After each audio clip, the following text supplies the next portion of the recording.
ಈಗ ಅವರು KPSC ಅವ್ರು ಹೇಳ್ತಾ ಇದ್ದಾರೆ ನಾವು ಸಬ್ಜೆಕ್ಟ್ ಎಕ್ಸ್ಪರ್ಟ್ ಇಟ್ಟರೆ ಟ್ರಾನ್ಸ್ಲೇಟ್ ಮಾಡ್ತಿದೀವಿ ಅಂತ. ನನಗೆ ಇವತ್ತು ಅರ್ಥ ಆಗದಿರೋದು, ನಾನು ಒಂದು ಕೋಚಿಂಗ್ ಸೆಂಟರ್ ನಡೆಸ್ತೀನಿ, ನಾನು ಪ್ರತಿದಿನ ಪರೀಕ್ಷೆ ನಡೆಸ್ತೀನಿ.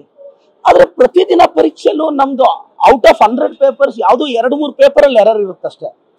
ನಾವು ಡೈಲಿ ಎಕ್ಸಾಮ್ ನಡೆಸೋರು ನಾವೇ ಪೇಪರಲ್ಲಿ ಎರರ್ ಬರಕ್ ಬಿಡ್ತಾ ಇಲ್ಲ. ಒಂದು KPSC ಏಜೆನ್ಸಿ ಅವ್ರು ಯಾಕೆ ಇಷ್ಟು ನೆಗ್ಲೆಕ್ಟ್ ಮಾಡ್ತಿದ್ದಾರೆ? ನನ್ನ ಅಭಿಪ್ರಾಯ ಏನು ಅಂದ್ರೆ, KPSC ಫಸ್ಟ್ ಆ KPSC ಬಿಲ್ಡಿಂಗ್ ಅಲ್ಲಿ ಗ್ರೂಪ್ ಸಿ, ಗ್ರೂಪ್ ಡಿ ಕೆಲವೆಲ್ಲ 15-20 ವರ್ಷದಿಂದ ಅಲ್ಲೇ ತಳ ಊರ್ಬಿಟ್ಟಿದ್ದಾರೆ.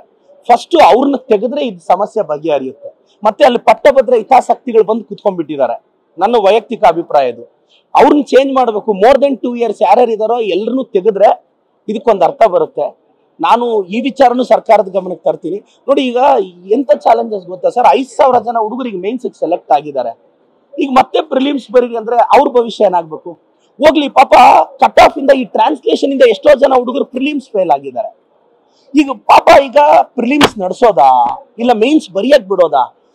ನನಗೆ ಒಂಥರ ಏನಪ್ಪ, ಏನ್ ಡಿಸಿಷನ್ ತಗೊಳ್ಳೋದು ಅನ್ಸೋದಿದೆ. KPSC ಕರೆಕ್ಟ್ ಆಗಿ ನಡೆಸಿದ್ರೆ ಈ ಸಮಸ್ಯೆ ಆಗ್ತಿರ್ಲಿಲ್ಲ. ಸೊ ನಾನು ಮಾನ್ಯ ಮುಖ್ಯಮಂತ್ರಿಗಳ ಸರ್ಕಾರದ ಗಮನಕ್ಕೆ ನಾನು ಸೀರಿಯಸ್ ಆಗಿ ತರ್ತೀನಿ. KPSC ವಿದ್ಯಾರ್ಥಿಗಳಿಗೆ ಯಾವುದೇ ಕಾರಣಕ್ಕೆ ಅನ್ಯಾಯ ಆಗಕ್ಕೆ ನಾನು ಬಿಡಲ್ಲ. ನಾನು KPSC ಅಭ್ಯರ್ಥಿಗಳ ಪರವಾಗಿ ಸರ್ಕಾರದಲ್ಲಿ ನಾನು ಧ್ವನಿ ಎತ್ತೀನಿ ಅಂತ ನಾನೊಂದು ಶಿಕ್ಷಕನಾಗಿ, ಜವಾಬ್ದಾರಿಯುತ ಶಾಸಕನಾಗಿ ನನ್ನ ಜನಕ್ಕೆ, ವಿಶೇಷವಾಗಿ ನನ್ನ ವಿಧಾನಸಭಾ ಕ್ಷೇತ್ರದ ವಿದ್ಯಾರ್ಥಿಗಳು ಬಹಳ ಅಪ್ರೋಚ್ ಆದ್ರು, ಅವ್ರಿಗೂ ಭರವಸೆ ಕೊಡ್ತಾ ಇದ್ದೀನಿ ಸರ್. ನನ್ನ ನಿಲುವೇನಂದ್ರೆ, ಕೋರ್ಟಲ್ಲಿ ಇದೆ ಒಂದು sir, there are 2 challenges. Suppose ಈಗ ನಾನು ಪ್ರಿಲಿಮ್ಸ್ ಪಾಸ್ ಆಗಿದ್ದೀನಿ, 5,000 ಜನ ಮೇನ್ಸ್ ಸೆಲೆಕ್ಟ್ ಆಗಿದ್ದಾರೆ. ಈಗ ಅವ್ರ 5,000 ಜನ ನಾವು ಕಷ್ಟಪಟ್ಟು ಪ್ರಿಲಿಮ್ಸ್ ಬರೆದಿದ್ವಿ, ನಮ್ಮನ್ನು ಮೇನ್ಸ್ ಬರೆಯಕ್ ಬಿಡಿ ಅಂತ ಅವ್ರದ್ದು ಡಿಮ್ಯಾಂಡ್. ಈಗ ಪಾಪ ಈ ಪೇಪರ್ ಟ್ರಾನ್ಸ್ಲೇಷನ್ ಇಂದ ಫೇಲ್ ಆಗಿರೋ 1,000 ಜನ ಹುಡುಗರು ನಮ್ಗೆ ಇನ್ನೊಂದು ಅವಕಾಶ ಕೊಟ್ರೆ ನಾವು ಮೇನ್ಸ್ ಸೆಲೆಕ್ಟ್ ಆಗ್ತೀವಿ ಅಂತ. ಇದೊಂಥರ, ಈಗ ನನಗೇನು ಅಂದ್ರೆ 5,000 ಜನ ಹುಡುಗರ ಭವಿಷ್ಯ ನೋಡೋದಾ ಮತ್ತೆ ಈ ಮಕ್ಕಳ ಭವಿಷ್ಯ ನೋಡೋದಾ? ಒಂದು ಏಜೆನ್ಸಿ ತಪ್ಪು ಮಾಡಿದ್ರೆ ಎಷ್ಟು ಸಮಸ್ಯೆ ಆಗುತ್ತೆ ಅಂತ. ನಾನು ಇದ್ರ ಬಗ್ಗೆ I don't want to comment on this. Prelims ನಡೆಸಬೇಕಾ ಬೇಡ ಅಂತ. KPSC ಅಲ್ಲಂತೂ ಈ ಚೇಂಜಸ್ ಬರಲೇಬೇಕು.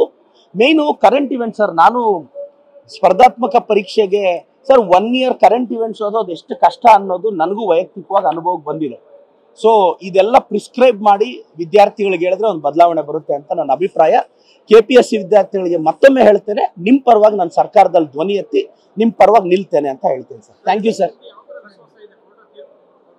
ಸರ್, ಅದು ಕೋರ್ಟ್ ತೀರ್ಪನ್ನ ಇಲ್ಲ, ಸಾಹೇಬರು KPSC ನ ರಿವ್ಯಾಂಪ್ ಮಾಡ್ತೀವಿ ಅಂತ ಹೇಳಿದ್ದಾರೆ. ನನಗೆ ನಂಬಿಕೆ ಇದೆ.